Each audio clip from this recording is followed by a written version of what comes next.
Perfect. So we can go ahead and get started. So thank you all so much for being here on this mini webinar on demystifying the SNAP application.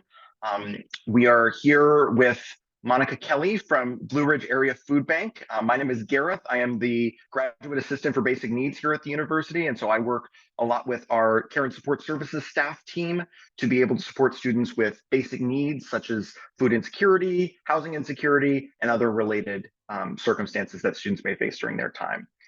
So currently in Virginia, we have a significant gap in the number of students that are income eligible for SNAP and those that actually receive it. Only 11% of those that are income eligible here in the state of Virginia actually receive SNAP benefits. So, that's billions, certainly hundreds of millions that are on the table for students that are experiencing food insecurity. And as someone that has worked with a lot of students that go through this process and someone that has tried to look through the application myself, it is a big undertaking. And so Monica is the best person I know of to be able to kind of help walk us through, whether for students that may be applying themselves or for people that want to help navigate the process. So I will turn it over to Monica to talk a little bit more about that. Hey everyone, good afternoon. My name is Monica Kelley. I'm the Public Benefits Outreach Manager with the Blue Ridge Area Food Bank. If you aren't aware what a food bank is basically a distribution center. It collects, buys, sources donations, and just sources food to be distributed to food pantries that we partner with. And here in the Blue Ridge, we have over 200 different partners that we provide food with. And my position is something new that we're doing. So part of our new strategic plan is supporting household financial stability. And one way we're doing that is we're helping people get connected to resources that can potentially meet their needs. So we're telling people that you can use SNAP. You can go to multiple food pantries, utilize those resources to get the food that you need, and use your money to pay bills, utilities, and things like that. Something small, but something that we hope will help to increase that household financial stability of some of the guests in the serve. So I'm going to go ahead and share my screen. We're going to be talking about SNAP today. Feel free to put any questions you have in the chat. You can put yourself, you can take yourself off of mute and say any questions you have. This will be very casual and hopefully we'll have some good discussion. So, SNAP and college students. So first, let's talk about what is SNAP. SNAP is a supplemental nutrition assistance program. So it's a supplemental program to help people get some food that they need. So supplemental as in food pantries are also supplemental food resources. So these things alone may not be able to provide everyone with the food they need, but these things together, going to a food pantry, getting SNAP benefits, those things together may be able to meet all of your needs. So SNAP is a nutrition program offered to eligible low or no income individuals and families. We'll talk about what makes someone eligible for SNAP. It is a federal program that the USDA administers, but of course, here in Virginia, our distribution of benefits is determined at our local social service offices. So let's talk about exactly what SNAP benefits are and how they can be helpful. So SNAP benefits are usually administered onto an EBT card. So you may, when you're talking about SNAP with people, you'll most likely hear it referred to as food stamps or EBT. And that's because formerly, when SNAP was first introduced, it was referred to as food stamps. And it was actual food stamps, like paper that you had to carry around and not just a debit card like it is today. So a SNAP EBT card can only be used for very specific food and beverages. SNAP benefits pay for fruit, veggies, meat, dairy products, snacks, and you can also get seeds, such as seeds that you can plant to grow your own food. But some things that you can't get with SNAP, you cannot get hot prepared food. So you know when you go into a grocery store, they have the hot section where chicken they cooked or any other meal items that they cook that's hot and that's warm, that's ready to eat. Those items are not SNAP eligible. Some grocery stores at a certain point in the day, they move those items from the hot bar to the cold bar. Once those items are in the cold bar, then those items would be eligible to be purchased with SNAP. Sometimes stores even place stickers on those type of items just to make it clear, hey, you can actually get this with your SNAP benefit. So let's talk about some myths and misconceptions about SNAP. So over the years, there has been several policy changes regarding SNAP. Most people don't know that every year there's changes to SNAP, and in every October, the income limits are updated. So I have some common misconceptions here that I've heard in the community while talking to communities about SNAP or just talking about it in general. So most households applying for SNAP no longer have to pass the savings or resource test in order to get SNAP benefits. So in the past, you may have heard of stories of people that have had assets, like multiple cars or things like that. They may have thought they were able to get SNAP, but when the caseworker went through their application and saw that they had multiple vehicles, they were denied because of their assets or their resources being too high. But today, that is no longer the case. In most cases, you will not have to pass a savings or resource or asset test in order to get SNAP benefits. I think one of the most important myths and misconceptions about SNAP, especially dealing with mixed status families or families that aren't necessarily born in the United States, is that participating in SNAP does not affect a person's immigration status or their ability to become a United citizen or lawful permanent resident, meaning SNAP is not considered a public charge any longer. And if you're not familiar with what a public charge is, typically when you're applying for citizenship, they'll do a background check and to determine if you would heavily rely on services or things to be successful here. And if so, those programs that would count towards that are public charge programs. SNAP is not considered a public charge program. Some myths I've heard when talking to older adults in the community about SNAP is that there's this assumption, oh, SNAP isn't for me. SNAP is for families. SNAP are for the most needy. No, SNAP is for anyone who's eligible for it. SNAP is essentially an entitlement program, meaning if you're eligible and you meet the eligibility requirements, then you get SNAP. So meaning you are not taking benefits away from anybody else by getting SNAP. Also, you've paid into the program with your tax dollars. By getting SNAP, you're getting some of those dollars back to help get you food. So when I'm in the community, I say, how many years have you been working? Oh, you've been working 25 years? That means you've been investing into SNAP for 25 years. Let that program invest back into you. And I think one of the biggest myths and misconceptions about SNAP is that college students aren't eligible.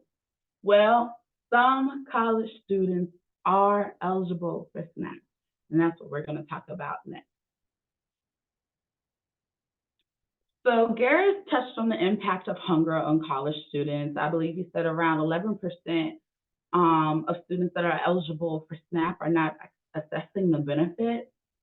I also have some facts that I've done some research on when just researching SNAP and trying to learn about the gap and why it is like college students are left out of this benefit. And it's basically, it goes back to the history of SNAP. When Congress was creating SNAP and thinking of who deserved or who should be able to access the program, they were thinking of the traditional idea of a college student, someone who has support, someone that has money, someone that is just there to study, not someone that maybe it's the first person in their family going to college and they have to work and they have to pay bills, they have to do all these things. So initially, the program was made to exclude college students. And one reason that that gap is there, because the program is inaccessible, and because it's the eligibility requirements for college students are really hard to find. If you go onto the state SNAP website and look up eligibility requirements, you're not going to get a lot of information for that unless you go deep into the policy manual. So my job today is to make it very clear and transparent to see which college students can get SNAP benefits. So generally, SNAP is accessible for people attending an institution of higher education more than half-time. So for example, I'm not sure, how many hours does UVA consider to be half-time? Does anyone know? I can't see the chat, so feel free to unmute yourself.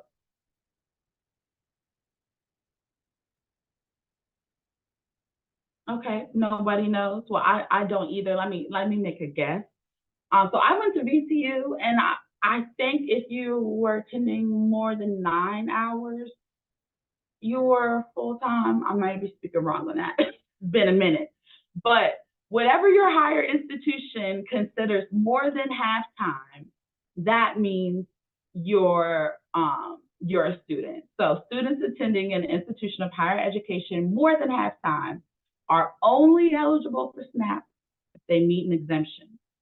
So that means if you're a student attending college less than half time, you do not have to meet one of these exemptions, and you just have to meet all the other general SNAP eligibility requirements. But if you are going to school full time, you have to meet an exemption. But I want to make clear that there are some exceptions to this rule. This rule does not apply to individuals attending college less than half time, and this rule does not apply to any individuals who are in programs that do not require a high school diploma, and it's not a regular program of the higher institution. So to break this down even further, let's talk about these exemptions that a college student must meet in order to be eligible for SNAP. So we have a list of exemptions. So if you're attending school more than half time and you meet one of these exemptions, that means you may be eligible for SNAP. So here are these exemptions. Age or disability status. Individuals who are 50 years or older or are under 18 years are exempt from the student exclusion. If you have a physical or a documented mental disability, if you're a parent or a caregiver, if you are employed at least 20 hours per week, I would say this exemption right here is the one most likely will be met by students. If you're employed at an outside job at least 20 hours per week, or maybe you're in work study, then you are eligible for SNAP.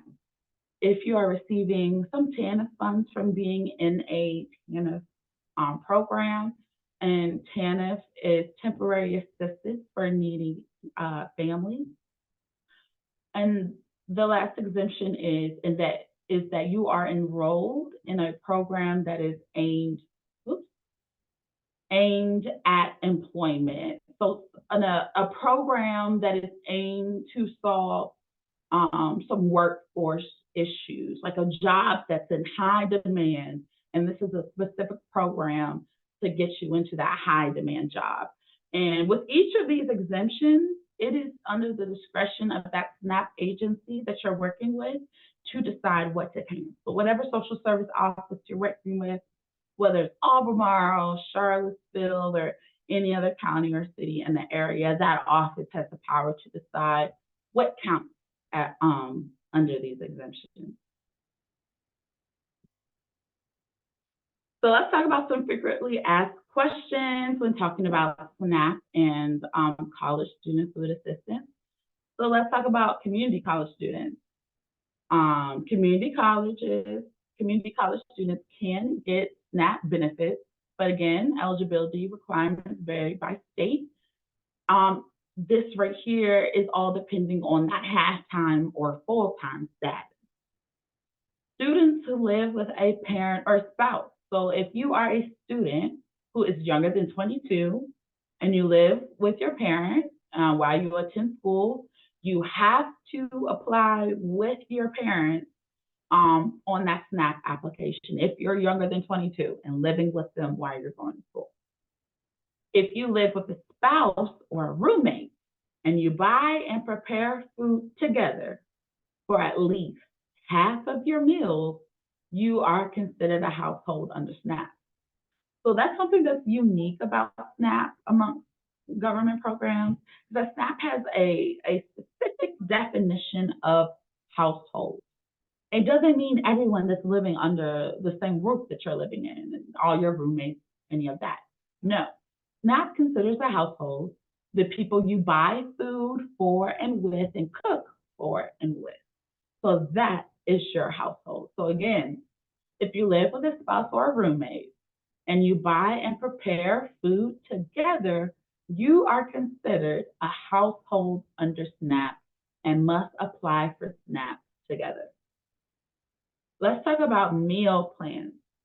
So as a student, if your meal plan covers half or more of your meals, then you are not eligible for SNAP benefits. So that calculation will be done with the student and their caseworker at social services. Students on break. If you're eligible for SNAP college student benefits, you are still eligible during summer break and school vacations as long as you remain enrolled. Once you graduate, or if you're suspended, expelled, or drop out, your eligibility ends and you have to apply for SNAP under the general eligibility requirements. And finally, SNAP and financial aid. Financial aid is not counted towards the college student's income. College students can apply for SNAP without it having any effect on their financial aid as well. So SNAP and financial aid does not impact each other. So if you're a student considering applying for SNAP and you're worried that your financial aid will interfere or vice versa, that is not the case. It will not interfere with each other at all. So let's talk about how to apply for SNAP. There are lots of ways to apply for SNAP, and we'll talk about it from the easiest, I think, to the hardest. So from my opinion, the easiest way to apply for SNAP is over the phone, meaning whether that's with the Virginia Call Center, or whether that's with me at the food bank, or whether that's with your local social service office. One thing to note is that our social service agencies here in Virginia, they all operate differently under different policies and things like that. Some are requiring people to come in person, some aren't doing interviews, some are. So it's all about just contacting your local office to see exactly what their requirements are. So I think applying over the phone is the easiest way. I think the paper application is also pretty easy. Even though it is long, I find it to be more stress-free than the online application.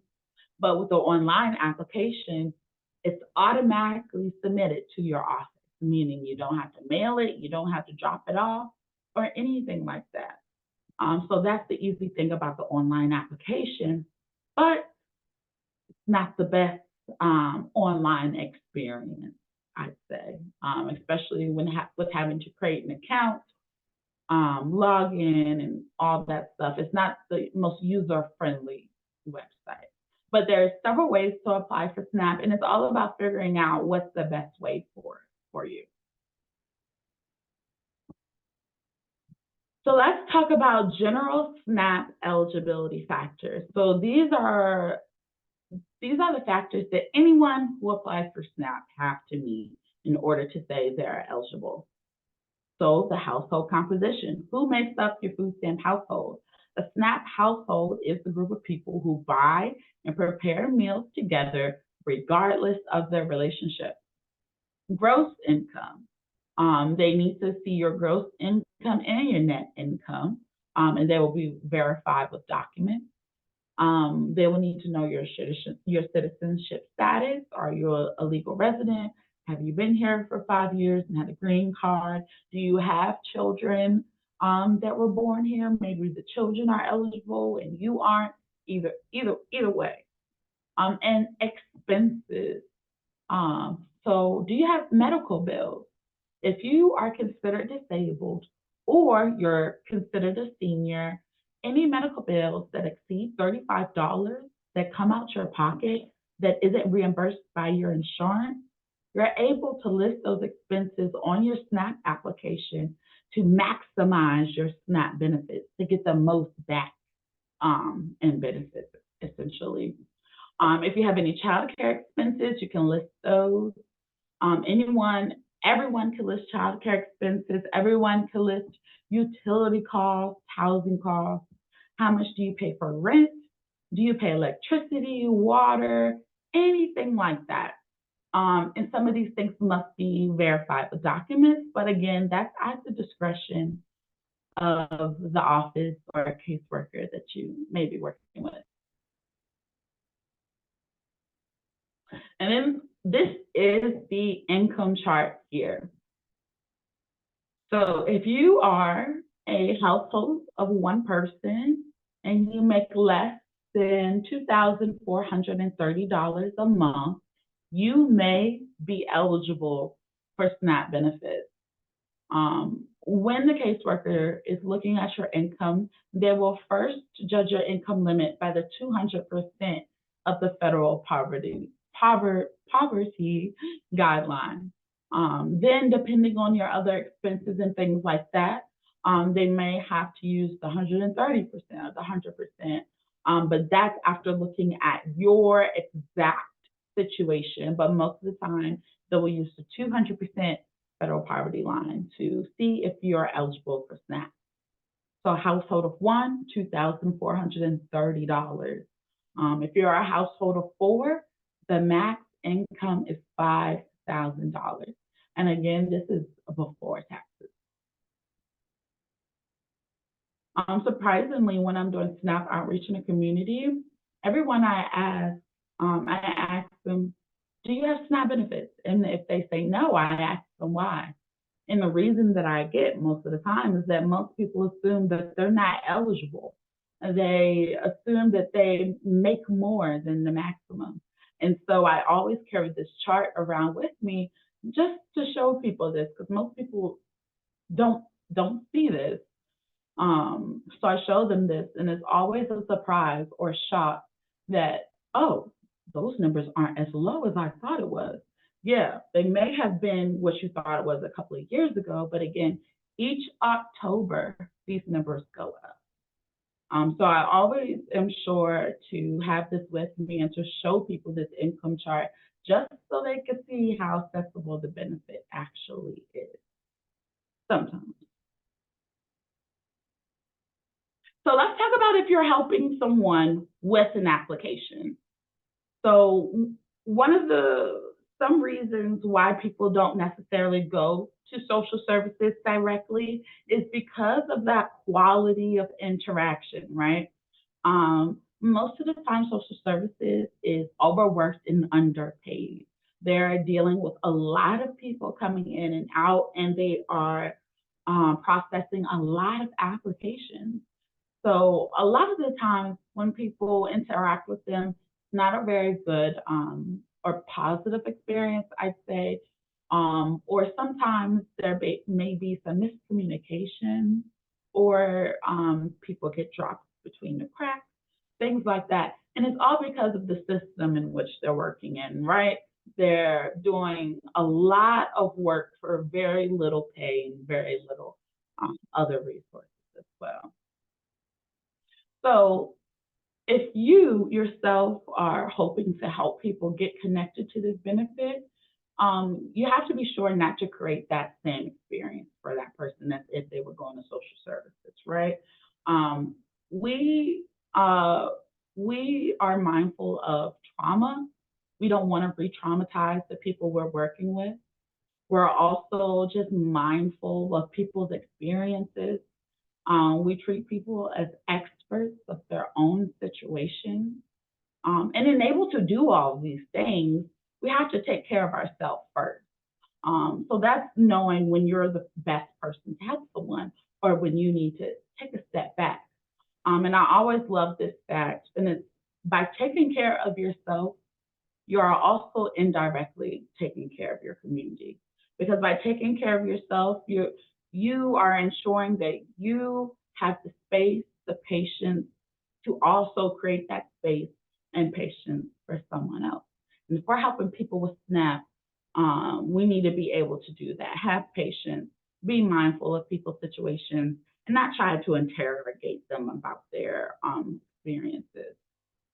Some things you should be mindful of is feelings of burnout. So if you're feeling overly exhausted, negative, or having cynical thoughts or attitudes towards your work or the people you're working with, that means you might feel a little burnout and you may need to take a step back, really identify what you need to effectively do the work you need to do. Something that I've heard recently is burnout versus betrayal. That is something I've been really thinking about.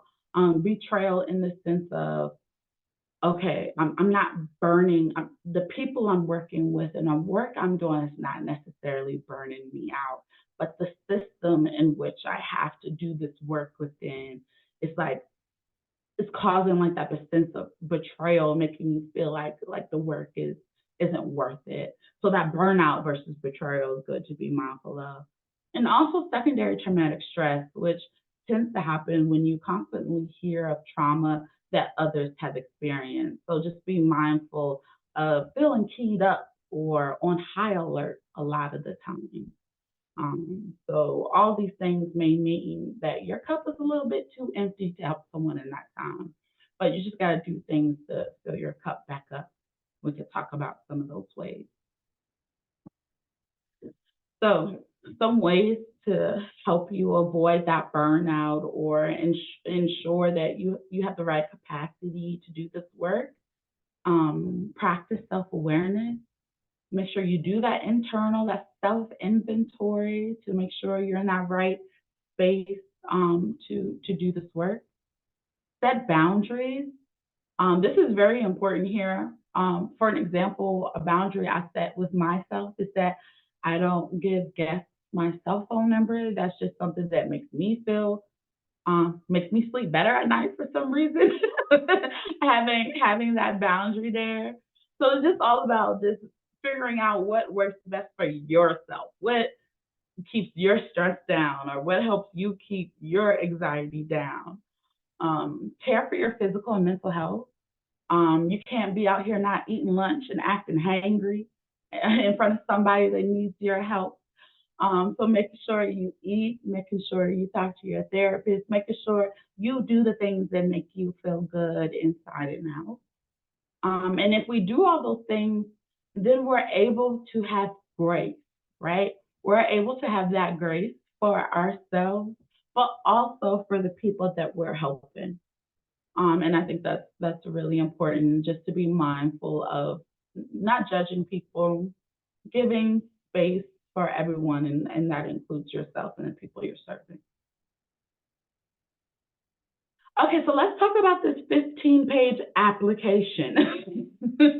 So just to demyth the application for you, If you're looking to apply for SNAP using the paper application, or if you're looking to help someone apply for SNAP, here's a little breakdown of the application, okay? Again, this is a 15-page application. You can find it online at the Virginia Department of Social Services website. Even if you go to your local social service office website, they will point you in the right direction of a paper application. And I have a PDF of the paper application in English and Spanish.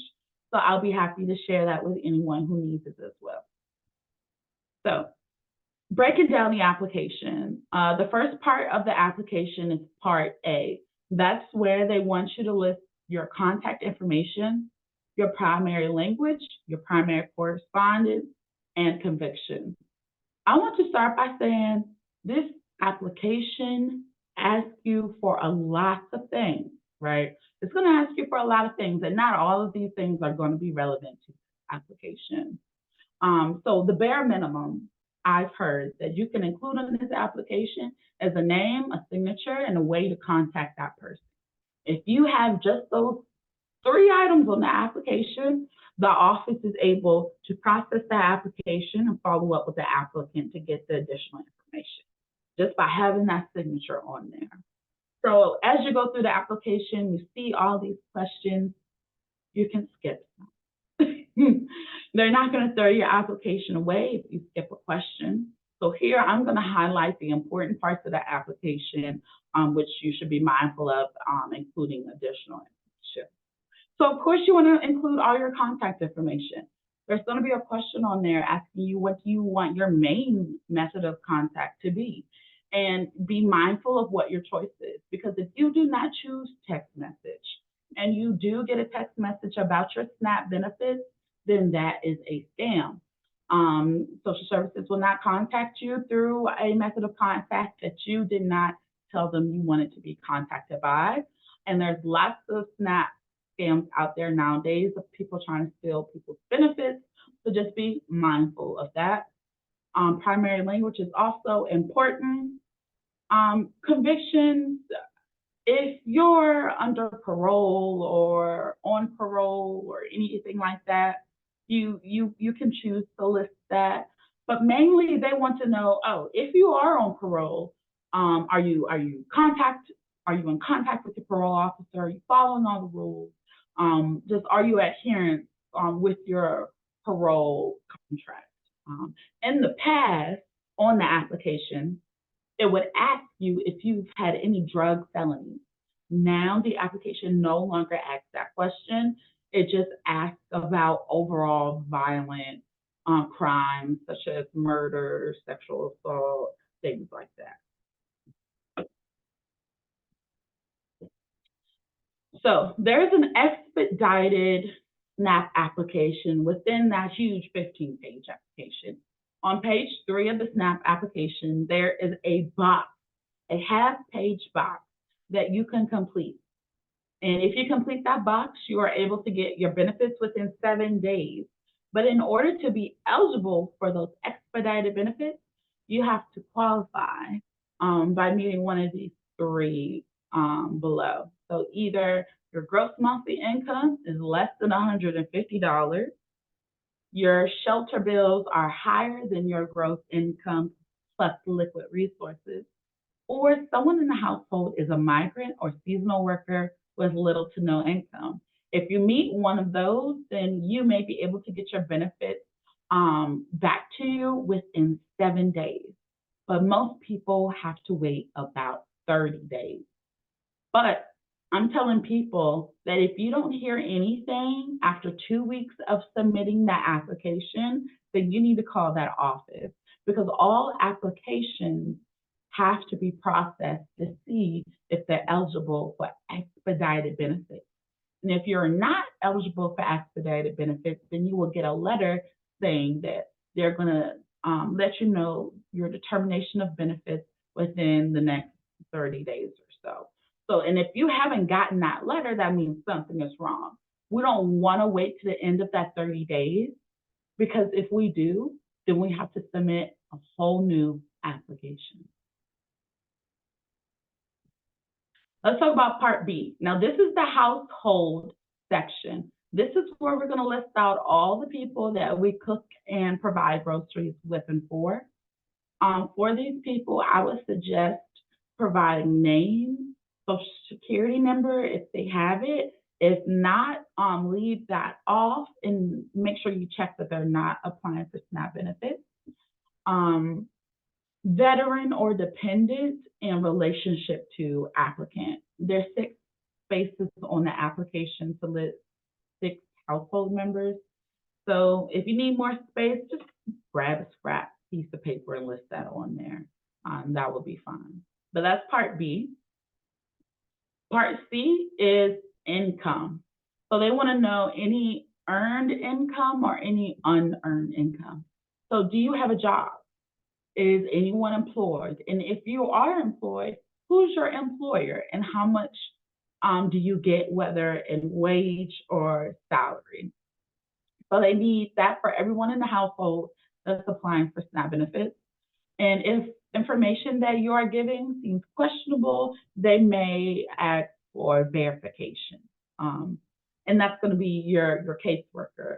After you submit the application, and the caseworker that's processing your application, if they think the information you submitted is questionable, then they will ask you to provide some sort of proof or verification. Part D. So Part D, I normally just skip because it's the resource or asset section.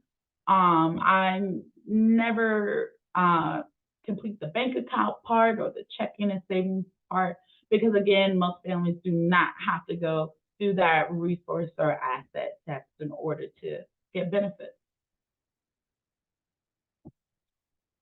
So let's talk about one of the reasons this application is so long, right? It's because of Part E and F. So again, when this application with Common Help was developed, it was developed with, good intentions in mind. They were thinking, oh, if we include all these applications for all these programs into one application, this will make it easier for everyone to apply for all the benefits that they're eligible for, right? It was good in thought. But most people completing the SNAP application, they're just completing that SNAP part. Some people are also completing the TANF part. Again, that's temporary assistance for needy families.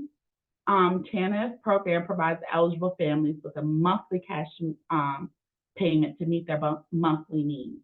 Remember, one of the exemptions we spoke about before is if you're a college student attending college more than half time and you're receiving some sort of TANF benefit from a TANF program, you're eligible for SNAP.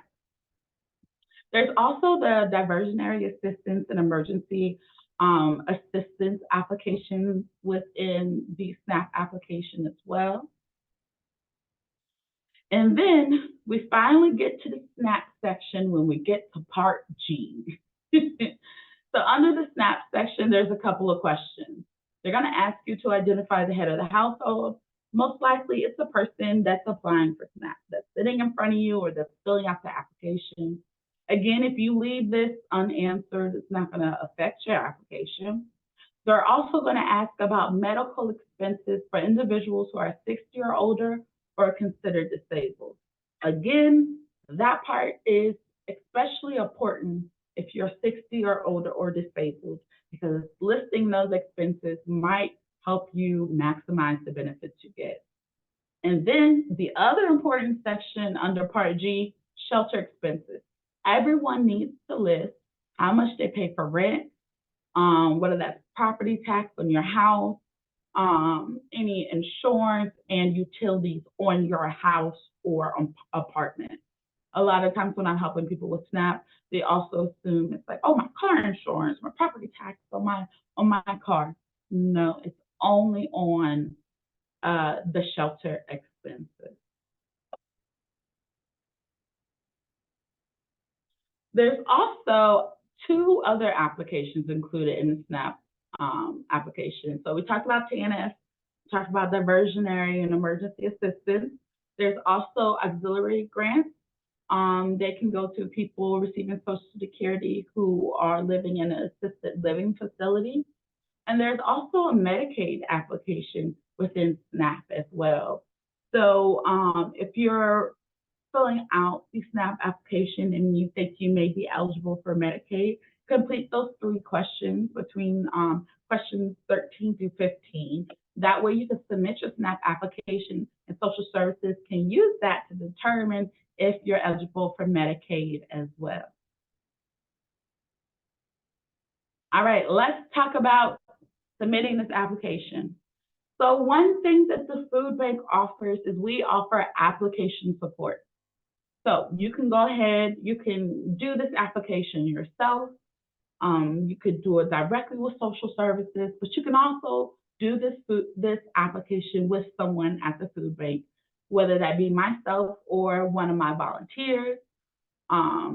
So once you submit that application, what I do is I just collect some data on just household demographics and things like that, so that when we find out if it was approved or denied, then we can say, hey, we provided this many SNAP benefits to this community or this community. And that is what our advocacy team here at the food bank uses to advocate for SNAP policy improvements, such as the SNAP minimum benefit raising from $23 to $50 for seniors. So if you're using a paper application, they can be scanned and submitted through email to your social service office. You can send it to me. I can submit it electronically on your behalf. You can drop it off at the social service office or any documents needed to verify income and deductions. Again, if you would like to do it yourself, please do so. But if you feel like you need support with submitting this application, don't hesitate on asking for that support. Okay, so let's talk about what happens after your application is submitted. So once an application has been completed, the student is assigned to a caseworker from social services who will then maintain the ongoing activity of this case. If needed, the person that helps the student submit the application should also help the student along in that journey of seeing if they're eligible for benefits. So help them submitting any verification documents, helping them follow up with social services. So that's something that our food bank offers, is we offer that advocacy support. So if you need someone to submit that application on your behalf, follow up on it if you haven't received communication, or help you submit those verification documents, we offer that one-on-one support to kind of take some of that stress away that we know is there, especially when interacting constantly with a governmental agency. So here, this is where I got a lot of my information from today, especially dealing with the SNAP gap and hunger amongst college students. I'd be happy to kind of share these links out after today's presentation. And that's it. That's all I had today on SNAP. I would love to kind of get some thoughts and or questions. Now I can see the chat, so I can go through there. Oh, okay. So for UVA, 12 credit hours is full-time. So that's good. So any UVA student that is attending school at least 12 credit hours, that means that they have to meet one of those exemptions that we talked about. So that's working 20 hours, that's being a part of work study, that's being a caregiver, receiving TANF benefits, or having some sort of disability. Do you have any other questions? Feel free to unmute yourself to talk about those questions or throw them out in the chat. I have one quick one, Monica. Do you mind if people have further questions just about how SNAP operates and some of the work that Mhm. you all do, would you be able to share your email for folks to reach out? Yes, I will be happy to share my email. Our public benefits program here at the food bank is constantly growing. We offer lots of different resources dealing with public benefits and SNAP specifically. So I currently offer trainings like this, but more in depth, for people that specifically want to go out there and increase that SNAP access for people, whether that be for students or mixed status families or older adults or working families with children. Those are typically those communities that are within that SNAP gap, that most of those people are eligible for SNAP, they just don't have access to it. So we offer those trainings, we offer volunteer opportunities here at the food bank to help people at our mobile food pantries get connected to SNAP. We have SNAP volunteers here at the food pantry that go out to our mobile food pantries and that are eventually going to be stationed at food pantries that we partner with, helping people with SNAP. We're also assisting with any digital outreach efforts. So if you would like to kind of create educational things about SNAP to share digitally, that would be very helpful in just improving those SNAP myths and misconceptions. Because I think that's one of the biggest barriers to SNAP access is just those horror stories that people have heard or just those negative things that are floating around there about SNAP, which aren't always not true. But again, we want to provide people with that support. So hopefully they don't have to deal with that when they're applying. So I'm going to put my email in the chat. Again, you can reach out to me with any SNAP questions.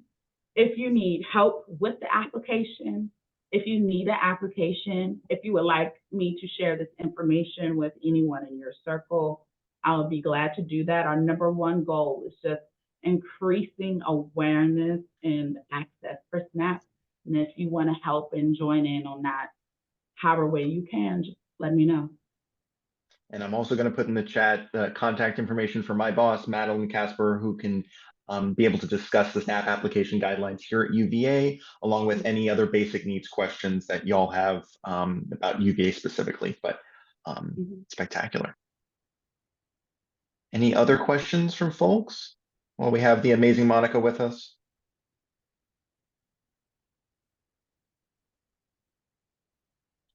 Well, amazing. Monica, thank you so much for being here. I think everyone really appreciated it, and we'll be able to have this recording for other folks as well who weren't able to make it today. So I will turn off this recording.